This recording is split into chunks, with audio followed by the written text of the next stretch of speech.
When you think about high-rise living, you probably think of Manhattan or Chicago, not Southern California. But there's a building in a city just south of Los Angeles that almost makes you think you're somewhere else. It combines the look and feel of New York's Park Avenue with a West Coast address.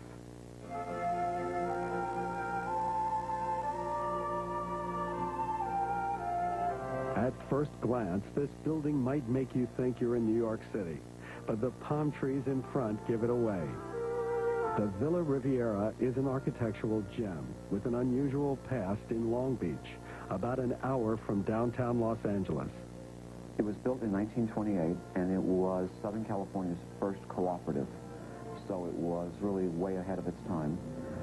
The history of the building is actually that it was bought by Norma Talmadge, the silent screen actress, at one point. Through the course of time, unfortunately, it had fallen into severe disrepair, and it had been turned into a hotel, and then in the early 90s into a condominium. It was about this time that businessman Paul Watson was looking for a new place to live. The building's character appealed to him, so he bought a unit on the 11th floor. He immediately gutted it, creating an elegant 1,600 square foot, one-bedroom apartment. Even though he had renovated previous homes, this job presented problems he had never encountered before.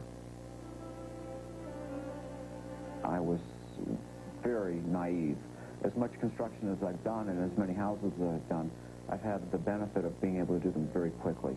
And for some reason, in this particular circumstance, it was a very arduous process. It was about 9 months, which was much longer than I had anticipated. But I had to do a tremendous amount of electrical work that I hadn't anticipated. Because the building was from 1928, the wiring was extremely old, very inadequate. In those 9 months, Paul created a striking home that reflects his formal tastes. He also created a space that works perfectly for all the gatherings Paul is famous for hosting. The space gives me the ability to entertain very graciously and to have people in my home and have them feel special. That's really what I like to do. That, to me, is what a home's about. I really don't understand the philosophy of people that buy these mega-structure homes and don't live in them, or they don't furnish them. You go into them, there's no furniture, or they don't entertain. I don't understand them. Why have that kind of space? My real philosophy is, this is how I live, this is my lifestyle. I want to have my friends here, and that's what it's about for me. So I use every inch of the house. The elegant foyer sets the tone for the whole space. My favorite spot visually in the house is probably from the front door coming into the foyer, because I think it says a lot about the house. And I think it's interesting, to me, the most important place of any home is the foyer, because it's just like impressions. The first impression is always the most lasting and the most important. So I would always spend more of my money in the foyer than I would anywhere else. To the left of the foyer is the living room.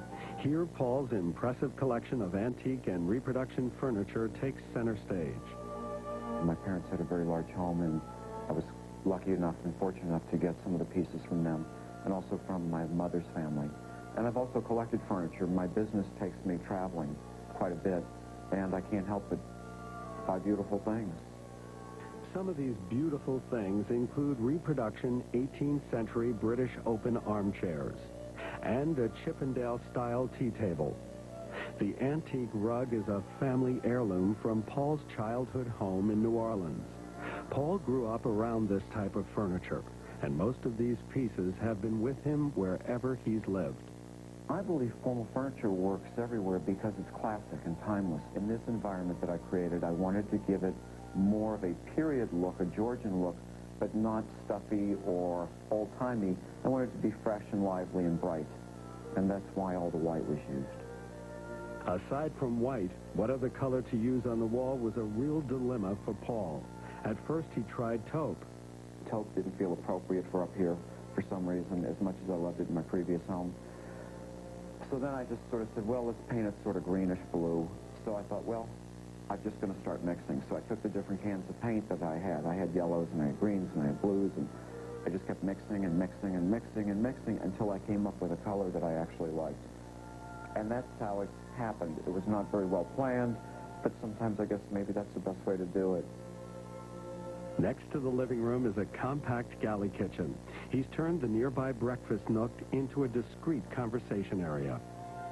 On the other side of the foyer is the dining room. This room again features elegant furnishings. It's the site of many of Paul's glittering soirees. Right next door is the handsome master bedroom. This large space includes an office area for Paul. The focal point of the room is this imposing Chippendale-style canopy bed. Its massive size presented a bit of a problem when movers tried to get it up to the 11th floor. The canopy is constructed as one massive unit. So what we tried to do initially was drop the freight elevator to the basement, load it on top of the elevator, and take it up the shaft on the top of the elevator. And I think we made it up 3 feet before it broke. So my bed had to be cut into 6 pieces. The post had to be cut off, and the canopy had to be cut into 4 different segments. Despite the hurdles he encountered along the way, Paul's created a very grand yet livable home for himself. It's perfect for my lifestyle. I'm a very casual person who loves very formal furniture and a very formal lifestyle. I think maybe it's a welcome change for a lot of people because it is so untraditionally California. I love it.